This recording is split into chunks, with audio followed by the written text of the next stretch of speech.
Hi, my name is Preston Tong and I'm 17 years old. I study in Sunday College and I'm taking A-levels.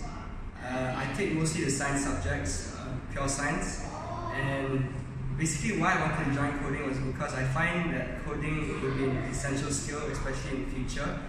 And because I'm looking to taking up a course somewhat related to maybe engineering or technology when I go to university, and I think that having like a base in coding would be useful and would also help me in my tertiary studies.